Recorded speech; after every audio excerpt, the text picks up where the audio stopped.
I talked to Carlos the other night, listeners. He's still trapped in the... not trapped.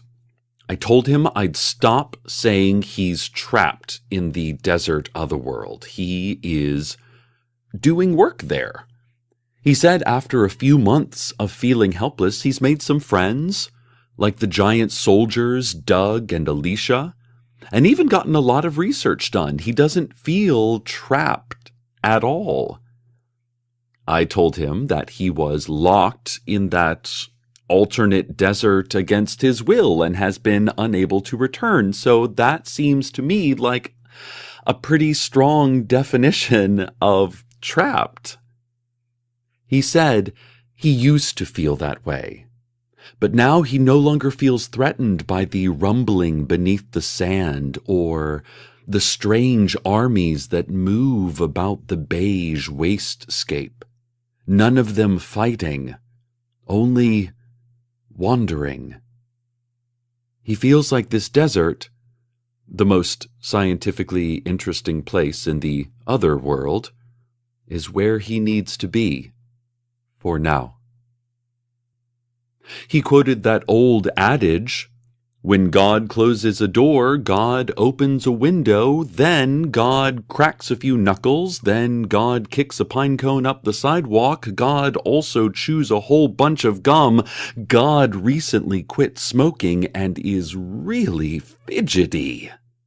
Carlos used that classic saying to point out that this desert is a great opportunity for his career as a scientist. And I respect that.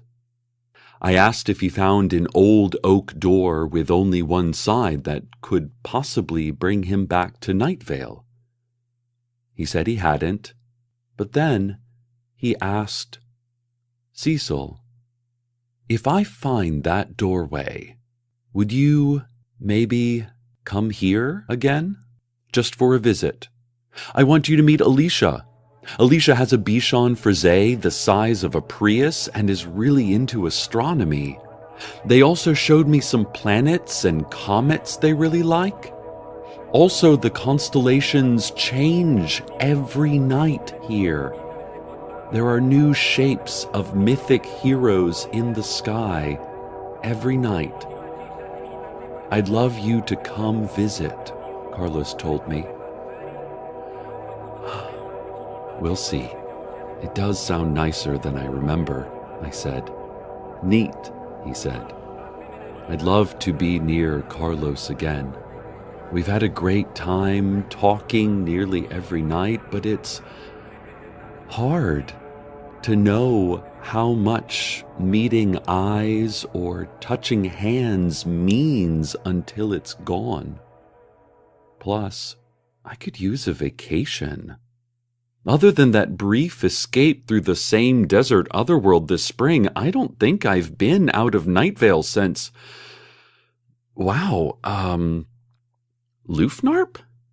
Svitz. Oof. Time flies, comma, is weird. Oh, guess who's in the studio with me? Well, not actually with me, but projecting himself into our physical plane. That's right, my favorite scientist and yours, but mostly mine, Carlos. Hi, Cecil. Carlos, I know we just talked last night, but for the listeners, why don't you tell us what's new out in the desert otherworld you're the desert otherworld you're spending some time in? Well, I've been doing so much interesting research. I've learned the composition of the rocks, which are not of our world, and the composition of the components of the rocks, which are of our world, strangely. And I'm trying to figure out how many stars there are. I mean, they're always changing size and position, but I do think there are a lot of stars. That sounds very scientific. Oh, it is so scientific. The most scientific. I don't think I've ever been more scientific, and you know how much I love science. Oh, yes. I am also very into science. But I miss, touching. I miss this. Listeners, you can't see, but I'm trying to hold his hand, and my hand is just going through him because he's not actually here. I know. That's why I'm working on a way for you to visit. I think you'd like it here. It's super interesting, and there is so much science. Plus, the people are way friendlier here. People in Night Vale can be a little... No, I know. I suppose it couldn't hurt to take a little visit. But I need to be back at my radio desk soon. It can be difficult to ask station management for time off of work. Great. So I'll let you know when I figure out exactly how to get you here. I cannot wait to see you in person again. Me neither. Cannot wait. Cannot. Oh, okay. Me neither. It's gonna be good. Well, thank you so much for this highly relevant report that had important information for everyone in town. Thanks, Carlos. Bye, Cecil. Many listeners have been wondering if I'll be taking time off work to go visit Carlos in his desert otherworld. Well, the answer is maybe? I certainly would like to.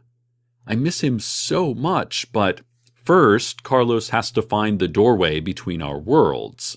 Also, even trickier, I have to get vacation days approved by our station management, which is not easy. I filled out the special form to request days off, which includes writing a 2,500-word description of what I will be doing with my time away from work. It had to be exactly 2,500 words. And I'm not sure if hyphenated words count as 1 or 2.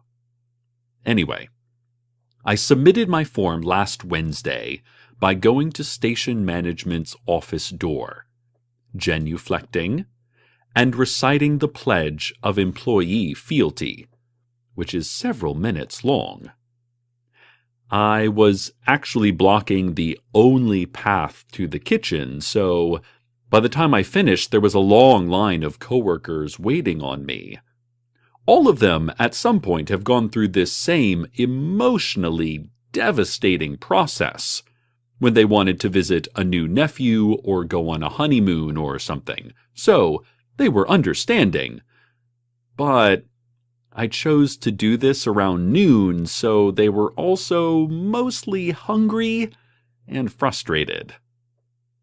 Once I finished the pledge, I dropped the form into the drop box, which then glowed red and puffed out dark smoke. When I got back to my desk area, all of my belongings were gone, and there was just an open pit, a hole that seemed to go on into eternity, and knowing management, it likely does. So the request was definitely received, and we'll see what they come back with. Oh dear. Station management sounds upset. I don't know if it's because I'm talking about them on the air or if they're just now finding out that the toilets aren't working. Either way, let's move on. I've been so preoccupied with not just the water outage, but also getting vacation time so I can see Carlos again that I haven't been 100% focused on my duties as your community radio host. For this, I am sorry. I'm sorry if I seem down at all, Cecil. I've been going through a lot. Oh, well, I understand. This has been a difficult time for me, too. Carlos is away, and we talk regularly, but it's not the same as the physical presence of someone you love, you know? I know. But that's what we do when we have someone special enough to merit special effort. I'm proud of you for working through this. It was not Hector who saved Dana, but me. Me acting without memory or agency. What is happening to me? How do I not remember something so huge? I need to talk to Carlos. Perhaps science can help me. Science so rarely applies to the real world, but once in a while it provides a nice metaphor or turn of phrase that makes you think about real things differently. I'm hoping Carlos can do that for me. A couple of listeners have asked how my boyfriend Carlos is doing. He's still working on lots of interesting science projects in that desert otherworld. It's been almost a year since I last saw him in person, and I miss him a lot. I'm waiting to hear back from station management about getting vacation time so I can go visit him. It's nearly impossible to get approved for vacation, and even if you do, you never know when or how you will find out. At most businesses, you just file some simple paperwork or ask your direct supervisor, and after a few days, they have someone from Human Resources hide in the back seat of your car, and when you're halfway home, they grab your face from behind, covering your eyes with one hand and mouth with the other, and shout, "Your vacation has been approved! Congratulations!" And then, in your excitement, you take them out for ice cream. But not in community radio. You can wait weeks or months to hear back. In the meantime, though, I've been taking up watercolors again.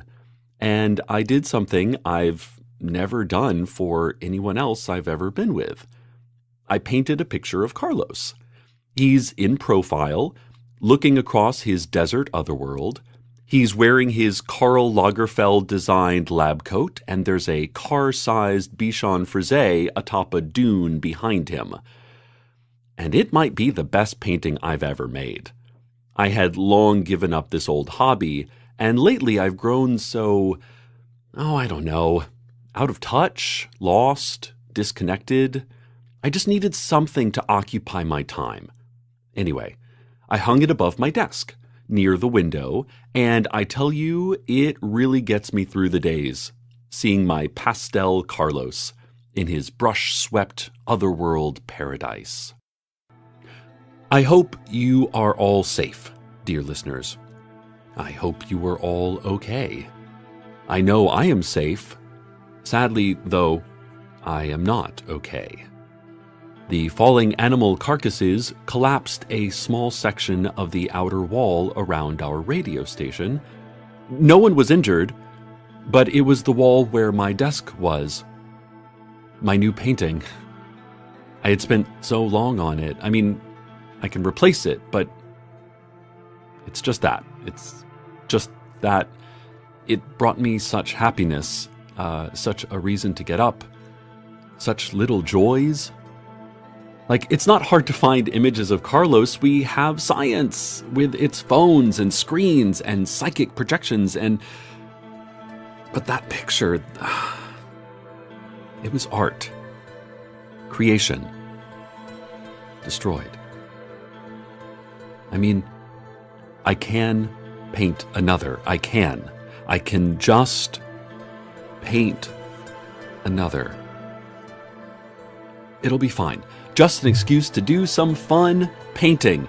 I'm glad we're all okay. Diane's okay. Even Steve, I'm glad he's okay too. I can just paint.